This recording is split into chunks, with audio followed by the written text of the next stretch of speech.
The Atlantic Charter story. Again, this is part of understanding how the world really works and how we got to where we are. The story that they told about end of empire and decolonization was Harold Macmillan giving that speech. The winds of change are blowing through Africa. Yeah? And that was supposed to be the background to decolonization. Again, painting themselves as magnanimous. We've had a change of hearts, another epiphany, realized colonization is wrong, it must go. But the real story is that it was the Americans, Franklin Delano Roosevelt, who insisted on the dismantling of the empire as a condition of America coming into the Second World War. That because Germany had effectively won the war before America entered. Churchill went across to America, realizing that his only hope was to persuade America to come into the war. Roosevelt told him, First World War, we saved you. You're back again. I'm not sending young Americans to go and die just to save the British Empire. The reason for these wars is actually the empire. You're holding down too much of the world. And the French too, holding too much of the world. It has to be released. Churchill tried to resist and said, but it's the foundation of our greatness.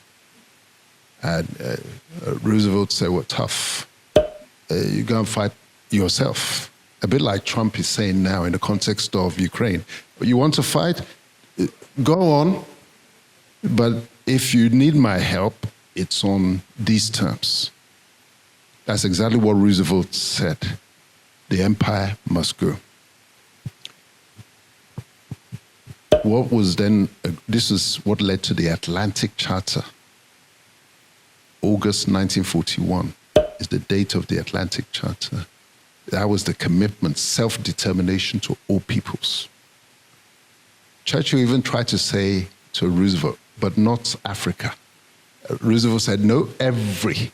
The reason why we didn't get independence in 1940s, immediately after the war, pursuant to this agreement, was because Roosevelt died 3 weeks before the end of the war.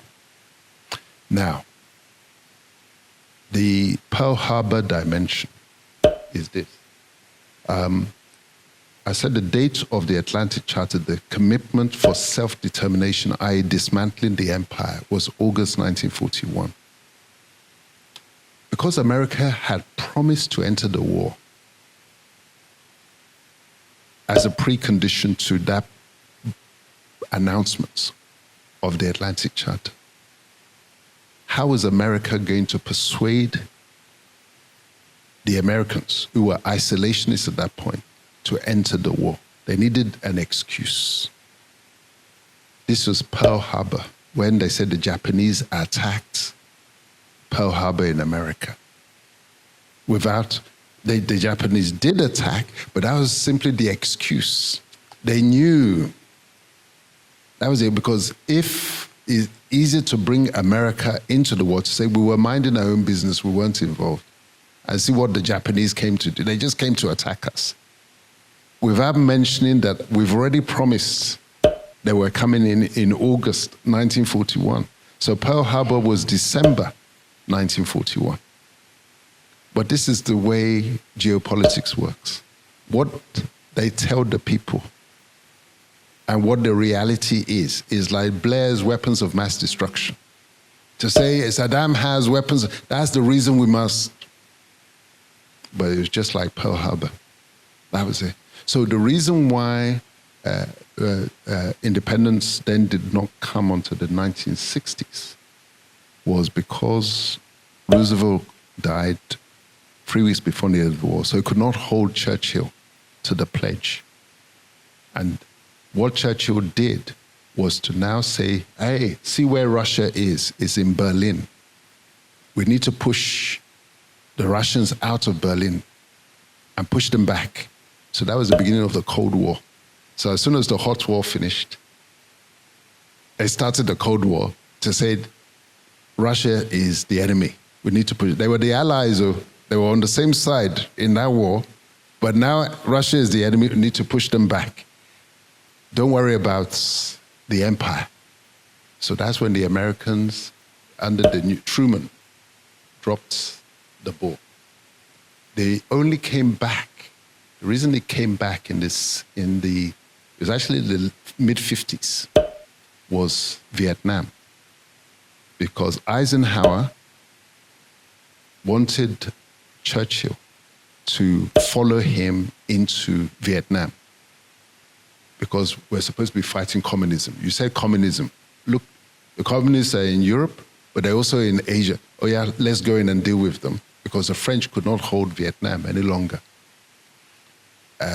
Churchill said, that wasn't part of the deal.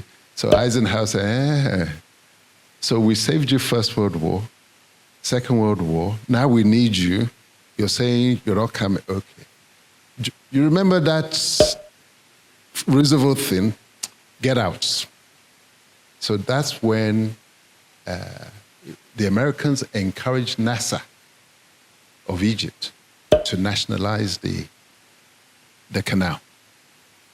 And the British and the French now conspired with the Israelis to encourage the Israelis to attack NASA, on the basis that if the war starts between Israel and Egypt, the British and the French would then rush in to say, we're separating them, but we control the canal to keep it safe. But the Americans, Eisenhower knew what was going on and said, get out. Get out. So that's when Eisenhower gave them an ultimatum, December 1956, get out. Every lot. The British and the French quickly had to rush out, because initially they were trying to resist. And they said, they don't kill themselves. Say, okay, you're our cousins. We're not going to fight you. But we know you're broke, because you're still repaying the Marshall Plan loan for the Second World War, for the reconstruction of Europe. So the Americans started dumping the pound, forcing a devaluation. So it was financial warfare to destroy the British economy. That's when they quickly hands up and said, okay, we're going. That's how Macmillan now delivered his winds of change speed. The first installment was Ghana, 57, independent. And they were now reassuring the Americans that they were getting out. But what they did, because they didn't plan to get out, they weren't ready to go out. It was never their intention to go. They now quickly said, how do we leave without leaving? And that's where the rigging of the independence elections came in, to give the power to the caliphates, the Fulani, to control the thing. So you see how these issues lock in. Once you understand it, it becomes easy to deal with.